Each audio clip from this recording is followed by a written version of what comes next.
Taip, sveiki, tai ką, galim pradėti. Matau, kad jau prisijungė nemažai klausytojų, labai džiugu.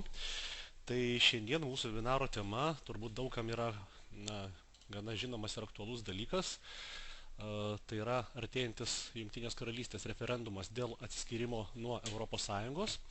Ir šiandien turbūt labiau norisi aptarti ne tai, kokios yra politinės priežastys ir galimos politinės ar ekonominės pasiekmes, bet iš tikrųjų labiau pašnekėti apie mūsų kaip investuotojų, kaip prekiautojų situaciją, kaip tai gali įtakoti prekybą, kaip jinai gali keistis, kas gali veikti, kas gali neveikti ir kokios yra galimybės, kaip jas išnaudoti mūsų situacijoje.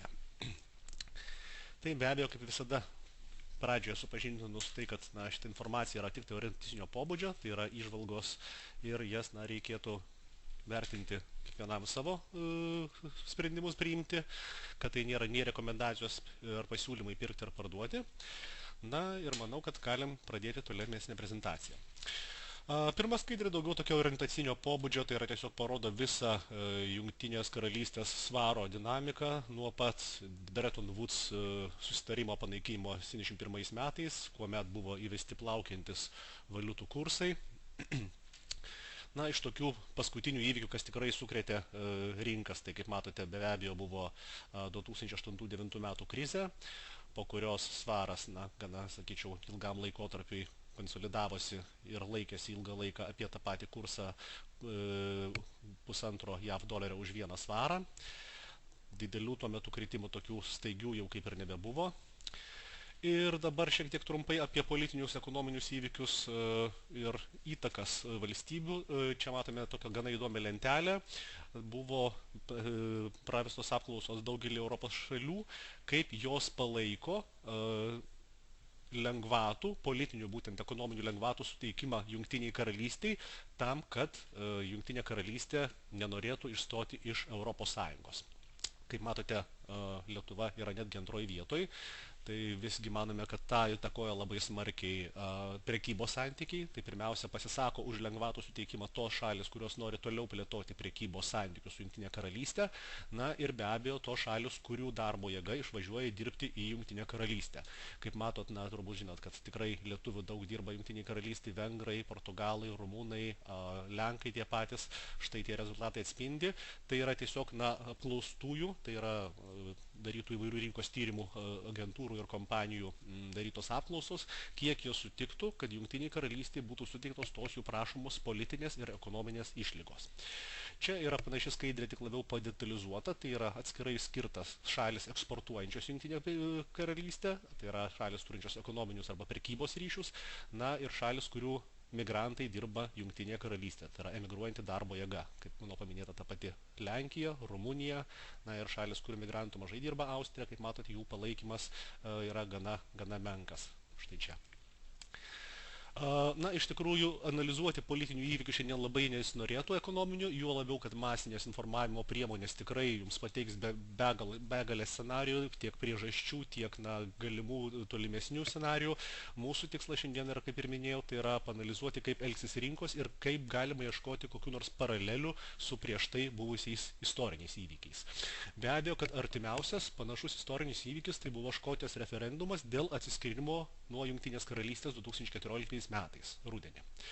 Tuo metu persvara buvo tikrai nedidelė, viso labo 55,3% balsavusių pasisakė prieš atsiskyrimą nuo Jungtinės karalystės, kaip ir minėjau, persvara nėra didžiulė, ir kokiegi panašumai su Brexit yra.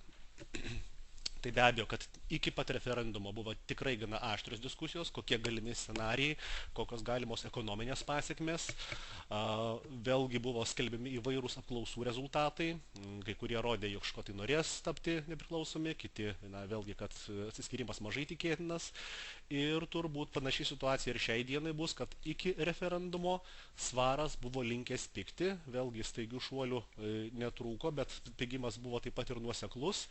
Ir kadangi referendumas Škotijos įvyko ir škotai nusprendė pasilikti Jungtinės karalystės sudėtyje, po atsiskyrimo svaras brango.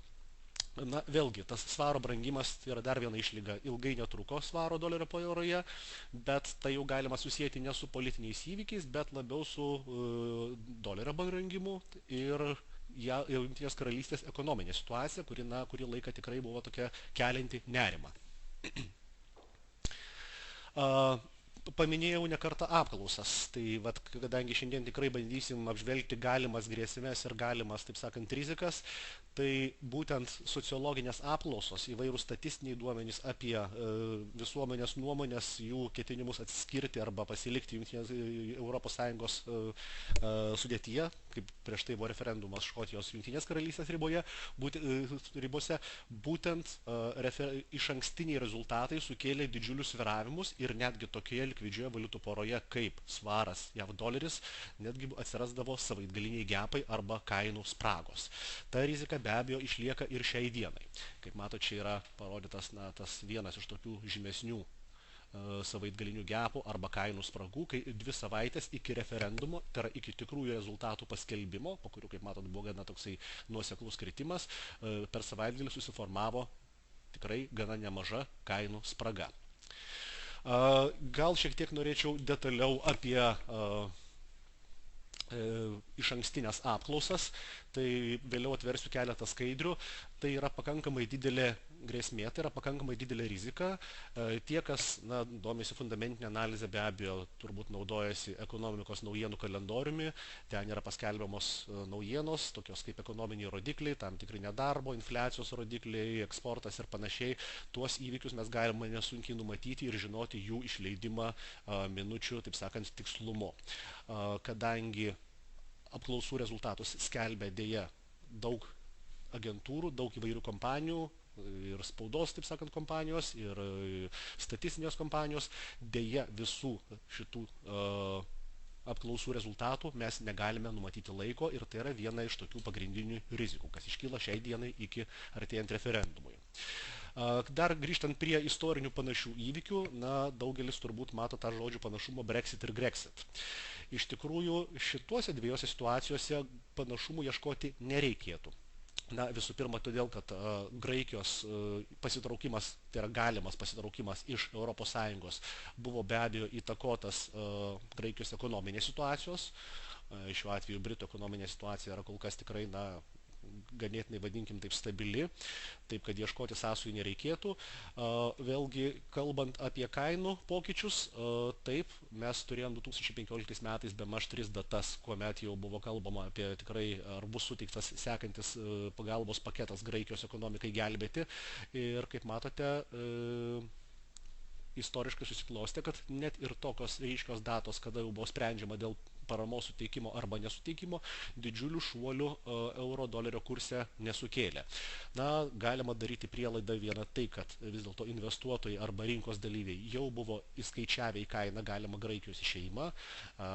Antra prielaida tai, kad Graikijos ekonomika Europos bendroje ekonominėje erdvėje nėra tokia jau labai svarbi. Šiuo atveju Britų pasitraukimas iš ES duotų žymiai didesnę žalą tiek pačiai Europai, Europos ekonomikai, be abejo nusmukdytų turbūt kuriam laikui ir Jungtinės karalystės ekonomikos atsigavimą ir šiuo atveju galima tikėtis didesnių šuolių, didesnių pokyčių. Ir dabar grįžtam prie žiniasklaidos, kalbant apie tą galimas įtakas, jeigu Britai vis dėlto apsispręstų pasitraukti, tai be abejo tai turėtų neigiamą įtaką likusioje Europoje, tiek ekonominė prasme, tiek ir politinė prasme. Tai sukeltų tam tikrą netikrumą, be abejo sekanti tokia rizika, kuri iškyla, tai kitų šalių siekis svarstyti galimybės įgauti lengvatų arba vėl svarstyti net ir apie patį išstojimą. Kaip žinote, dabar turbūt daugelį Europos, ypač rytų bloko šalių, vis daugiau į valdžią ateina radikalių judėjimų, tokių, kurie pasisako už išstojimą iš ES. Tai tokiems radikalesniems partijoms tai būtų pakankamas precedentas ir galimybė padidinti savo elektoratą. Tai vienas iš tokių politinių rizikų. Ir štai grįžtam prie mano prieš tai paminėtų apklausų. Skaidrė nėra pati naujausia, su naujausiais šviežiausiais duomenimis aš juos tuoj supažindinsiu ir parodysiu, kur juos galima rasti. Kaip matote, šiai dienai, darant skaidrės buvo rezultatas toksai, kad už pasilikimą ES balsuotų 44% visų apklaustųjų, už išstojimą 40%, kaip matot, persvara šiai dienai tikrai nėra didžiulė. Neapsisprendusių yra 15%. Tai kol kas turbūt mes suprantam, kad tie 15% yra labiausiai medžiojamas politinių jėgų, taip sakant, kasnelis, tai yra stengiamasi bus patraukti iš tuos referendumo dalyvius į savo pusę. Na, dvi pagrindinės jėgos mes turbūt puikiai žinom, kas yra. Tai be abejo už pasilikimą ES pasisakantis premjeras Cameronas, o priešinga jėga, tai yra gana stiprų balsą ir gana politinę stiprią valią turintis Londono meras, kuris yra aktyvus ES pasilikimo ES priešininkas. Dar prieš atversdamas skaidrės realiųjų laikų galiu pasakyti, kad paskutinę paskaitą apie Brexitą teko skaityti prieš 2 savaitės Kauno technologijų universitete.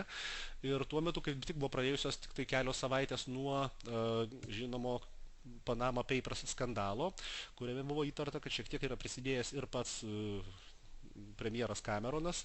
Tuo metu šitas atotrukis tarp balsuosinčių už pasilikimą ir pasitraukimą buvo sumenkęs iki 2%, o neapsisprendusių skaičius sumažėjęs iki 13%. Štai jums atverčiu šios dienos duomenys realiuoju laiku. Čia yra Financial Times sukurtas netgi polapis, kuriame matome pagal paskutinius apklausų rezultatus, kad šiai dienai visgi už pasilikimą balsuotų jau daugiau, 47% visų apklaustųjų, o už išstojimą 41%, ir neapsisprendusių sumažėjo iki 11%. Bet kaip matot, persvara yra tik 6 procentiniai punktai, taigi tie 11% yra pakankamai toksai, turbūt patys suprantame, politikų medžiojamas siektinas rezultatas, kurį reikėtų pakreipti į vieną ar į kitą pusę. Kalbant apie apklausas, kaip matote, čia yra vėlgi istoriniai rezultatai, čia yra rezultatai gyvai. Štai mes matome įvairius rezultatus, mes matome jų datas ir štai čia matome tuos vadinamus polsterius arba tie, kas skelbia apklausas. Kaip ir minėjau, jų yra tikrai daug. Be abejo, tos apklausos kartais reikia įvertinti ir tai, kad jos tikrai nėra reprezentatyvios. Jos neatspindi galbūt tikrosios visuomenės nuomonės. Patys suprantate, kad 800 respondentų apklaustų, imant Jungtinės karalystės mastą, tai yra tikrai pakankamai nedidelis skaičius ir greičiausiai, kad jis neatspindi tikrosios situacijos. Bet reikia suprasti tai, kad visos šitos apklausos, vėlgi mes nematome jokio sistematiškumo jų skelbime, jokių datų sistemingumo. Mes matome, kad tikrai pačių kompanijų, kurias skelbia apklausos tiek žiniasklaidos įmonių yra pakankamai daug, jos artėjant referendumui taps vis svarbesnės ir be abejo rinkos jas reaguos vis žymiai labiau ir žymiai, taip sakant, jautriau. Taigi naujienų svarba artėjant referendumo datai tik tai svarbės. Prisiminus Škotijos referendumo datą, taip jau sutapo, kad tuo metu naujienos apie išankstinius rezultatus arba spėjimus rezultatus buvo paskelbtos prieš savaitgalį. Be abejo, savaitgalis visada šiek tiek sušvelnina galimus rinkų svyravimus, nes iki pirmadienio, iki rinkų atsidarimo tam tikra psichologinė įtampa, be abejo, nurimsta. Vėlgi tikėtis, kad visi šitie reiškia polsteriai angliškai, arba nežinau kaip lietuviškai apklausų rezultatų skelbėjai bus tokie išvalgus ir tas apklausos skelbs vien tik tai savaitgaliais, tikėtis yra sunku, bet įvertinkim, kad palikti atviras pozicijas per savaitgalius turbūt jau yra tikrai pavojinga ir reikia peržiūrėti savo prekybos strategijas. Štai čia yra adresas, bet visiems, kurie registravosi į webinarą, visus adresus, visas nuorodas galite neskubėti užsirašinėti, aš tikrai persiųsiu, bus pagal sąrašą išsiųsta elektroniniu paštu, nedidelis failiukas su nuorodomis tiek į informacijos šaltinius, tiek į indikatorius, kuriuos mes šiandien aptarsime.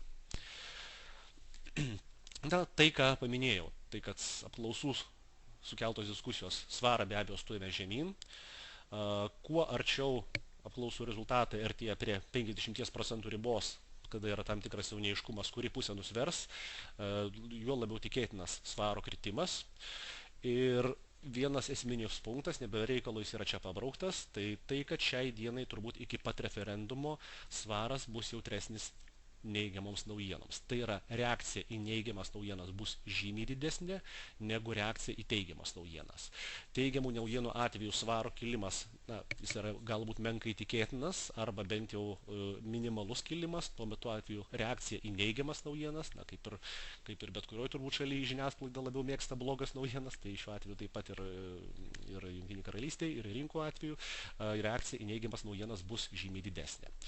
Paminėjau tokį dalyką, kad su laiku reakcija bus vis didesnė, dėmesys vis aktyvės. Kaip tą dalyką pasitikrinti, kaip sužinoti, kokios galima tikėtis rinkos reakcijos. Na, turbūt parodysiu keletą įrankių, kurių prekiautojai, investuotojai nelabai naudoja. Vienas iš tokių įrankių turbūt labiau naudojamas yra web analitikų arba svetainių dizainerių, paieškos variklių, taip sakant, optimizuotojų. Tai yra Google Trends arba įrankis, kuris parodo, kiek dažnai yra įvedamas tam tikras žodis į Google paieškas, koks yra visuomenės susidomėjimas. Tai jeigu paimsime Google Trends, pamatysime, tarkim, rezultatą už šiuos metus. Jeigu norit plačiau pažiūrėti, pasižiūrim, tarkim, paskutinius 12 mėnesių. Kaip matot, per 12 mėnesių dėmesys staigiai pradėjo augti po vasario 7 dienos. Jis pasiekė piką, dabar sumažėjo ir dabar artėjant vėl referendumo datai jis palaipsniui didės. Jau šiuos metus, kaip matot, yra tam tikros tendencijos, tam tikros bangos. Matyt, vėlgi buvo dėrybų pradžia, paskelbimas apie tam tikras išlygas, lengvatas, kurias siekia gauti politikai Jungtinės karalystės. Vėlgi, kuo aukščiau kyla šita kreivė, reiškia, tuo susidomėjimas Brexitu arba išstojimu arba referendumu yra didesnis ir natūralu, kad informacija, bet kuri yra priimama žymiai jautriau. Žemiau pateiktas yra planelis, pasaulio žemėlapis, kas labiausiai domisi. Tai mes matome, kad be abejo patys Britai labiausiai yra susidomėję Brexitu, toliau artimiausi kaimynai airiai, toliau eina kitos šalis, bet jos kol kas sudaro mažesnę dalį. Čia yra, sakant, ne procentai, bet yra tam tikri globalai. Vėlgi mes kol kas matome, kad tokie didžiuliai investuotojų šalis, finansų centrai kaip Jungtinė karalystė, dar kol kas, Jungtinės Amerikos valstijos kol kas menkai domisi Brexitu. Be abejo, kai mes šitoj lentelėje pamatysim aukščiau įkopusią reitingų viršūnės Jungtinės Amerikos valstijas, tai bus vėl tam tikras signalas, kad jau susidomėjimas yra didžiulis ir atitinkamai visas naujienas bus reaguojama jautriau. Vėlgi čia šitame instrumente galima šalia Brexit vesti, kaip matote, ir kitus referendumas, kitus raktažodžius ir žiūrėti bendrą susidomėjimą. Kitas iš tokių keistų galbūt daugelio iki šiol nenaudotų instrumentų pažiūrėti visuomenės nuomonį ir galimiems rezultatams, tai yra lažybų organizatorių reitingų lentelės. Čia yra lažybų organizatorių tokia suvestinė. Vėlgi reikia suprasti, kad tai yra tam tikras verslas, ten taip pat dirba analitikai, ne rinkų analitikai, bet irgi savos srities analitikai. Tai yra įmonės, kurios siekia pelno, priimdamos žmonių statymus už vienokį ar kitokį rezultatą. Kaip matote, šiai dienai persvaros nėra didžiulės. Kaip matot, nėra aiškios nuomonės, kai kurios išimtis yra tam tikros be abejo egzistuoja, bet kaip matote, didžioji dalis rezultatų yra gana artimi, nėra statymų ten labai ženkliai išsiskiriančių. Vėlgi, ar tai yra mūsų srities instrumentas, ar kaip mes jį galim panaudoti, tikrindami visuomenės susidomėjimą ir visuomenės nuomonę, gal ir sudėtinga būtų pasakyti, bet vėlgi tai yra kaip ir papildomas toksai, rinkos, vadinkim taip, barometras. Tai štai šios du parametrus apžvelgiam. Vėlgi regioninio susidomėjimo primena, kad kai įsilies į tą visą susidomėjimą Jungtinės Amerikos valstijos, kitos didžiosios rinkos, vėlgi atitinkamai reikia suprasti, kad reakcija į bet kokias naujienas, į bet kokią informaciją bus žymiai didesnė. Dabar, kaip gali keistis mūsų prekyba ir ko galima tikėtis atėjant referendumo datai. Be abejo, kaip ir paminėjau, artėjant datai, kintamumas arba volatilumas tikrai smarkiai didės. Reakcija į neigiamas naujienas, be abejo, tikėtina, kad bus žymiai didesnė negu reakcija į teigiamas naujienas, tai be abejo, kad pagal tai reikėtų peržiūrėti savo prekybos strategijas ir persidėlioti stop loss ir take profito amplitudes. Kitaip tariant, mes nelabai galim jau vadovautis tomis prekybos strategijomis, kurios buvo mums įprastos, todėl kad vis dėlto tai yra neeilinis įvykis finansų rinkose ir atitinkamai reikia padaryti tam tikras korekcijas. Kaip to kintamumo grėsmių išvengti arba kaip išnaudoti kintamumo galimybės ir kaip persidėlioti strategijas. Na, vienas iš tokių stop loss ir take profito derinimo variantų be abejo yra palaikymo ir pasipriešinimo lygiai. Palaikymo ir pasipriešinimo lygiai yra neblogas dalykas, nusimatant pelno ir nuostolio siekius, arba, taip sakant, pelno siekius nuostolio toleranciją. Deja, artėjant referendumui, kaip ir paminėjau, dėl išaugusio kintamumo ir dėl didesnio netikrumo identifikuoti palaikymo ir pasipriešinimo lygius taps vis žymiai sunkiau. Tiksliau sakant, mes jau sunkiai galėsime identifikuoti, kas yra palaikymas, kas yra pasipriešinimas, nes volatilumas auks, rinkoje bus vis didesnis netikrumas ir nustatyti, kad tai yra pasipriešinimas arba palaikymas viso labo iš kelių viršūnių arba kelių apačių, gali tapti žymiai sudėtingiau. Dėl to vienas iš tokių patarimų naudoti galbūt trumpesnio laikotarpio grafikus, ir kitaip tariant, trumpinti ir pačią savo prekybą. Nesant galimybių identifikuoti palaikymo pasipriešinimo lygį, vienas iš tokių instrumentų, kuris gali parodyti bendrą tendenciją, bendrą kryptį arba padėti nustatyti galimą palaikymą pasipriešinimą, tai yra slankusis vidurkis. Kitas variantas, kaip galima apsaugoti savo sandorius, minimizuoti nuostolį, maksimizuoti pelną, tai abejo naudoti slankų stopą arba trailing stopą. Trailing stopas vėlgi, jisai kaip ir stop lossas, reikėtų greičiausiai, kad nustatyti panašų, jo atstumas nuo įsakymo kainos turėtų būti pasirenkamas pagal jūsų naudojimą grafiko periodą. Tikiuosi, kad kaip yra uždedamas trailing stopas arba slankusis stopas, daugelis iš jūsų žinote. Skirtingai nuo stop loss arba take profito, šis parametras keliauja paskui kursą, atsilikęs jūsų nurodytų punktų skaičiumi.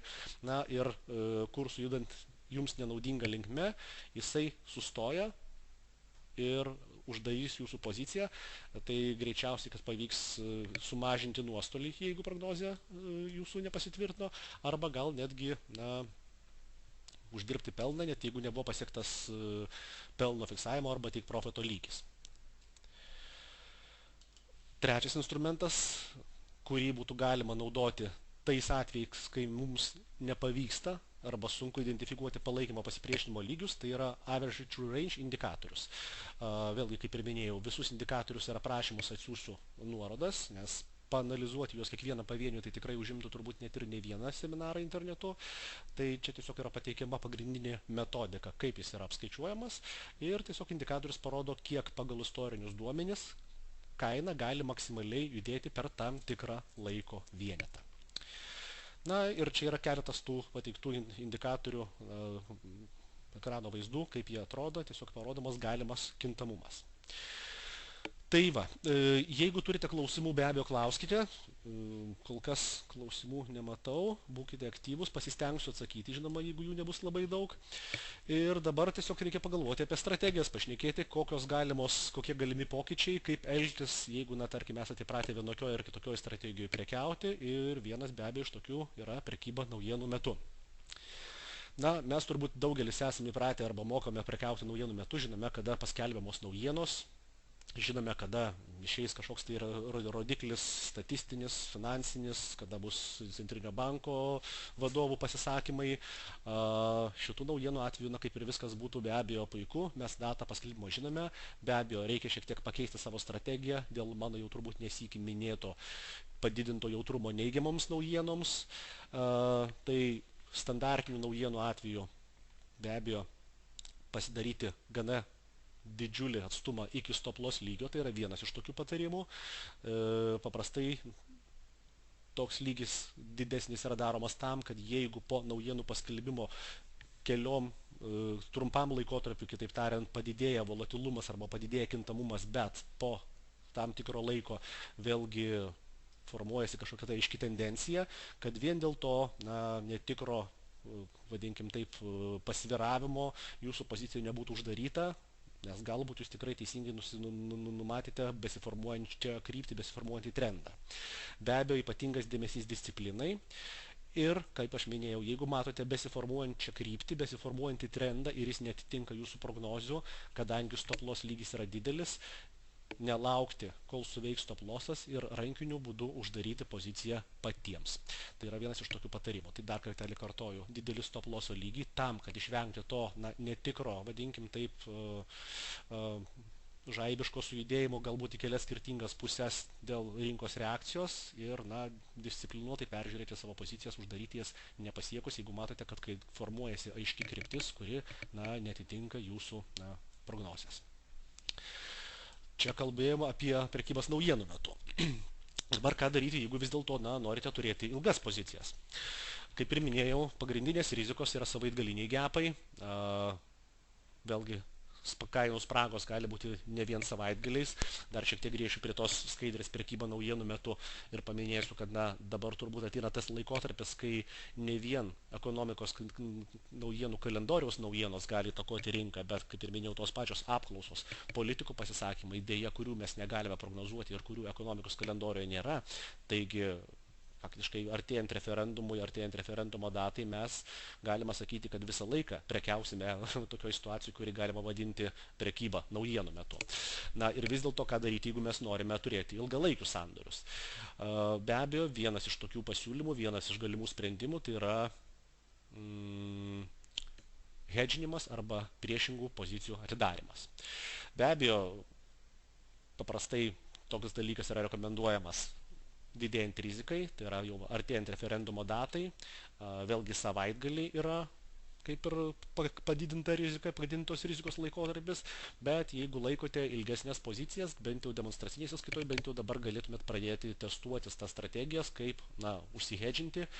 Ir 3 tokios galimos strategijos, jūs jau kiekvienas pasirinkite, kas jums aktualu, kas jums įdomu, tai yra pirmas variantas, tai atidaryti to paties dydžio priešingą poziciją.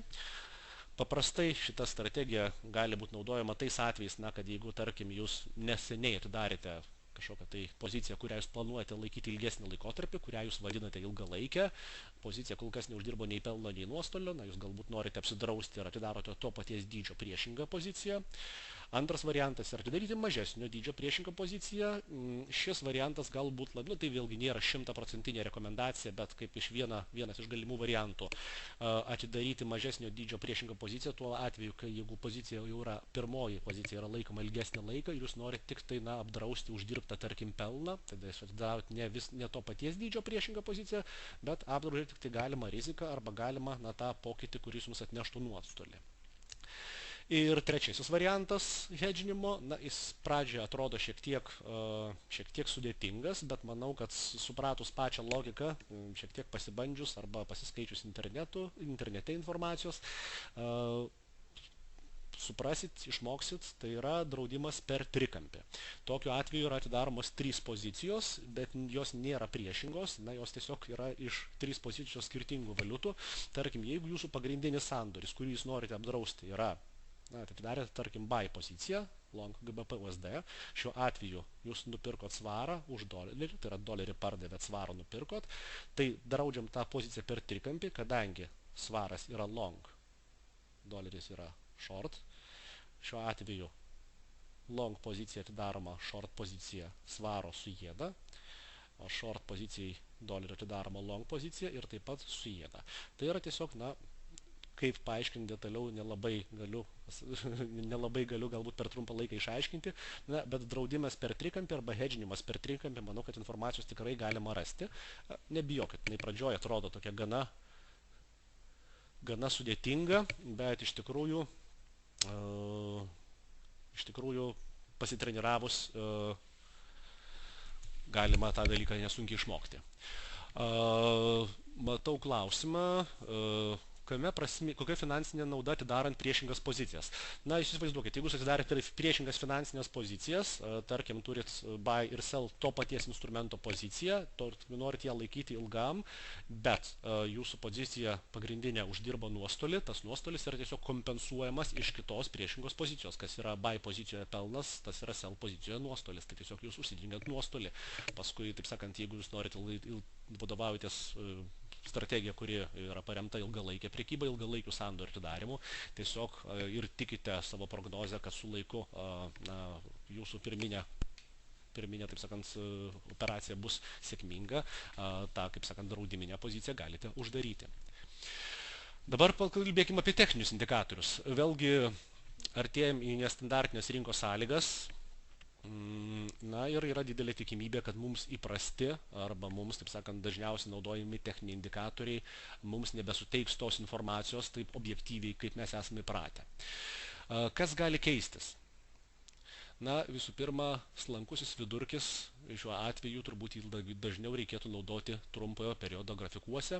Ir kaip ir minėjau, slankusis vidurkis šiuo atveju gali padėti gali padėti identifikuoti palaikymo pasipriešinimo lygius tose situacijose, kur juos tiesiog yra sudėtinga numatyti.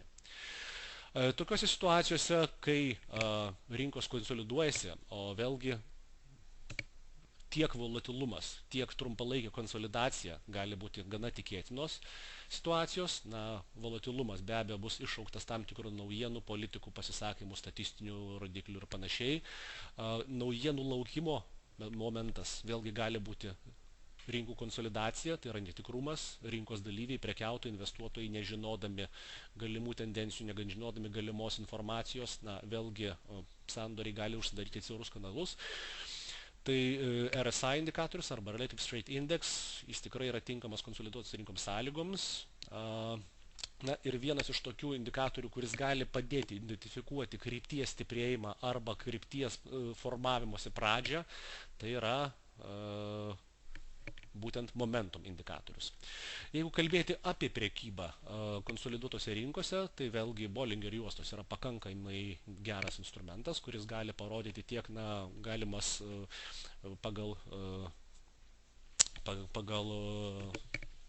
esamą situaciją galimas žirklės, galimas judėjimo amplitudės nuo aukščiausio iki žemiausio taško. Vėlgi pagal standartinius nuokrypius galima tikėtis, kad tai yra žemiausias taškas ir juos traktuoti kaip palaikymo pasipriešinimo lygius, vėlgi kaip papildomas instrumentas tų dalykų nustatymui. Ir vėlgi standartinių nuokrypių išsiplėtimas gali būti puikus parodymas situacijos rinkoje pasikeitimo. Štai čia yra visi indikatoriai šiek tiek pavaizduoti, bet, kaip ir minėjau, informaciją apie juos gausite. Galbūt apie Bollingerį labiau šiek tiek norisi pašnekėti, kadangi, kaip matote, konsoliduotoje rinkoje jis parodo galimus aukščiausius žemiausius taškus. Tai tose situacijose, kai sudėtinga nustatyti palaikymo pasipriešinimo lygius, o kaip ir minėjau, tai bus padaryti vis sunkiau, tai gali būti kaip tam tikras signalas. Situacija, kur mes galime identifikuoti naują besiformuojantį lygį, vėlgi standartinių nuokrypių išsiplėtimas, kaip matot, parodo kažkokius impulsus didžiulius sukeltus naujienų ir kad galbūt tai formuojasi nauja tendencija. Tai vienas iš tokių instrumentų. Čia yra toksai pavyzdys, kai mums kalbant apie palaikymo pasipriešinimo lygių nustatymą, tikrai ilguoju laikotarpiu identifikuoti juos darysis vis sunkiau. Taip. Dabar matau dar vieną klausimą, kaip vienu ar kitu atveju gali pakristi GBP/USD kursas po Brexit referendumo. Tai šitą klausimą aš tikrai neužmiršiu, tiesiog norėsiu jį labiau pakomentuoti galimus scenarius pabaigoje, tai tiesiog pasilikim dar šiek tiek keliom minutėm, palaikykim jį. Dabar dar norėčiau pakalbėti apie galimybės, tam tikro uždarbio galimybės. Štai čia matot du grafikus, tai yra instrumento AutoChartist, parodyti maksimalūs pokyčiai per tam tikrą laiko vienetą, kiek kito viena ar kita valiuta. Jeigu kalbant apie tą patį, dabar klausimą, jau kaip sakant, jau pradėkime nagrinėti apie galimus scenarius pasitraukimo arba pasilikimo ES, be abejo, kad jeigu Britai nuspręstų pasitraukti iš ES,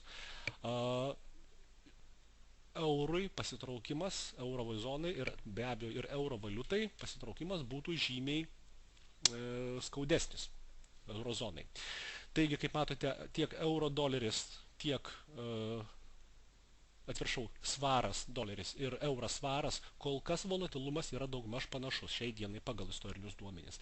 Jeigu Britai nuspręstų pasitraukti iš ES, mano prielaida ir daugelio turbūt analitikų prielaida, kad kintamumas arba volatilumas būtent euro svaro valiutų poroje žymiai išsiplėstų.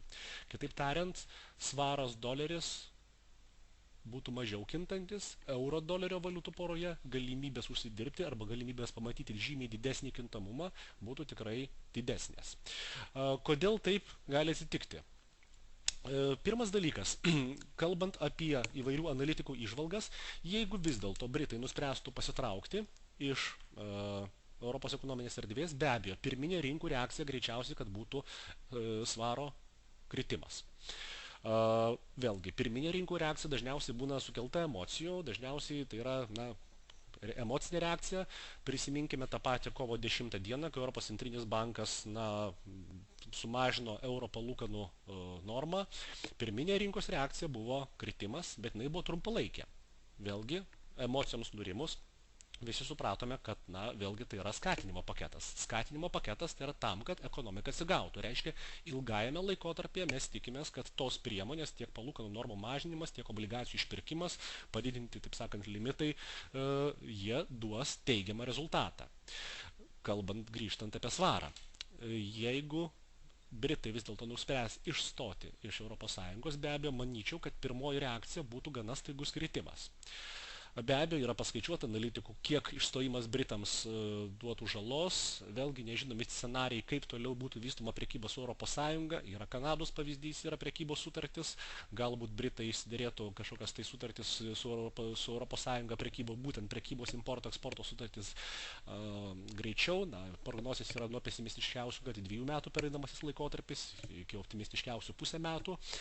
Tačiau, nepaisant šitų prognozių, kurios yra susijusios būtent su prekybos ryšiais su ES, kai kurie analitikai savo įžvalgose pastebi, kad greičiausiai, kad išstojimo atveju Jungtinė karalystė būtų antroji valstybė po Jungtinių valstijų, po JAV, kuri pradėtų mažinti skatinimo priemonių paketą. Tai yra nebe taip aktyviai kaitintų ekonomiką. Ką tas reiškia? Tas reiškia, kad Jungtinės karalystės ekonomika yra vis dėlto greičiau atsigaunanti už visos ES ekonomiką. Ką mes galime turbūt pamatyti ir 15 metų svaro grafike iki referendumo rezultatų. Prisiminkim, gal įsijungiam didesnį kažkokį ilgesnio laikotarpio grafiką, GBP USD dinamika ir euro USD. Jeigu pamenate ankstesniais laikotarpiais, euras doleris ir svaras doleris tarpusavėje gana gražiai koreliuodavo, tos valiutos buvo, kaip sakant, viena kitą atkartojančios, identiškos. Šiuo atveju įvyko tam tikras atsiskyrimas. Svaras, atsiprašau, dieniem grafike, per 15 metus jisai elgėsi visiškai skirtingai negu euras per 15 metus. Taigi šita koreliacija išnyko ir viena iš tokių prielaidų, kad Britai gali būti antroji valstybė po JAV, kurie išjungs skatinimo paketą, daro tam tikras prielaidas, kad ilgesniuoju laikotarpiu vis dėlto svaro kursas su doleriu gali būti jeigu ne kilimo tendencijoje, tai bent horizontalioje tendencijoje arba flete. Ir vėlgi dar viena prielaida, jeigu mes prognozuojame, kad Jungtinė karalystė ir jos ekonomika atsistato panašiai kaip JAV ekonomika, tai yra mažinami ir skatinimo paketai, tai dar viena prielaida tikėtis, kad volatilumas būtent svaro dolerio poroje turėtų būti žymiai mažesnis negu euro dolerio, kuris gaus neigiamą įtaką taip sakant, iš Britų pasitraukimo. Kaip dabar vertinti tas visuomenės nuomonės ir nuotaikas? Vėlgi, vienas iš tokių instrumentų, be tų, kad mes pasižiūrėjome ir Google trendus, bet Google trendai, kaip ir minėjau, indikuoja tik tai patį susidomėjimą, be abejo yra apklausų rezultatai. Jeigu žiūrint į finansinę pusę, į prekiautojus, tai vienas iš instrumentų yra be abejo Admiral Markets Supreme Edition, tai yra papildinys MetaTrader prekybos platformos, tai yra instrumentas Sentiment Trader. Jis parodo, kiek rinkos dalyvių šiai dienai, prašau, tai nesinaro, aš gal parodysiu ant istorinių duomenų, kiek rinkos dalyvių šiai dienai yra atidarę buy ir sell pozicijų, tai yra trumpų ir ilgų pozicijų. Be abejo, čia yra rodomos tik tai esamos pozicijos, tai yra nesimato atidėtų pozicijų, nesimato tų prekiautojų, kurie dar tik ruošiasi paspausti mygtuką ir atidaryti buy arba sell poziciją, bet vėlgi tai atspindi tam tikrą prasme visuomenės nuotaikas, tai yra būtent prekiautojų nuotaikas, kaip jie tiki svaro kritimu arba svaro kilimu. Vėlgi šitas indikatorius neparodo, kur link judės rinkos, nes tokių pavyzdžių net ir aš asmeninės patirties galiu papasakoti ir apie tą patį Šveicarijos franko kritimą, kai dar dieną prieš 91% rinkos dalyvių turėjo būtent buy pozicijas, tai yra tikėjusi uždirbti iš Šveicarijos franko kilimo, rinka reagavo be abejo priešingai, bet pamatyti pačias nuotaikas rinkos dalyvių, tai yra instrumentas, kuris gali pakankamai neblogai pasitarnauti. Vėlgi, kaip jūs jį pritaikysit savo strategijai, tikiuosi, kad tai nebus vienintelė priemonė, pagal kurią jūs priimat prekybos sprendimus, o toliau, taip sakant, jau darykit savo išvadas ir savo analizės. Dar vienas toks nedidelis instrumentėlis, kuris gali parodyti, kiek investuotojai tikisi svaro kritimo, tai yra, ateities sandoriai arba futuriai. Nenurodau konkretaus future išleidėjo, nes, kaip suprantate, futures išleidžia daugelis finansinių institucijų, tai yra bankai, tai yra tam tikri fondai investiciniai. Tiesiog užtenka pasiieškoti Google Short Sterling Future, tai yra būtent ateities sandoris, kurį įsigyja future turėtojai uždirbtų iš svaro kritimo. Kuo šito instrumento paklausa kyla, tai yra kuo instrumentas yra perkamesnis, tuo jo kaina yra didesnė, jo paklausa, taip sakant, kelia kainą, reiškia, tuo daugiau investuotojų tikisi svaro kritimo. Be abejo, čia eina kalba turbūt labiau apie ilgesnio laikotarpio investuotojus, turbūt tai ir instituciniai jau šitą skalę patenka, bet vėlgi, tai tiesiog parodo investuotojų nuotaikas ir galimas rinkos reakcijas. Tai štai, turbūt didžiąją dalį instrumentų, ką šiandien norėjome aptarti ir aptarėme. Jeigu turite klausimų, klauskite. Vėlgi, jeigu nedrįsote, nespėjote paklausti, jums rytoj bus išsiųsta tokia medžiaga apie tai, kas buvo šiandien naudota, kokie informacijos šaltiniai, apie indikatorius su nuorodomis. Jeigu šiandien nespėjote paklausti, tai be abejo visada galite kreiptis tiek telefonu, tiek elektroniniu paštu atrašydami. Jeigu klausimų nėra, tai dėkoju visiems už dalyvavimą. Sekite mūsų naujienas mūsų interneto svetainėje. Sekančią savaitę paskelbsime apie sekančius webinarus. Vėlgi taip pat bus ir seminarai. Šiais gegužės mėnesį planuojame teminį seminarą apie visus CFD instrumentus, tai yra akcijos, obligacijos, indeksai ir panašiai. Be abejo, jį paskui pakartosime internetiniam formate. Kadangi klausimų nesulaukiu, tai didelis jums dėkui ir gražaus vakaro. Ačiū.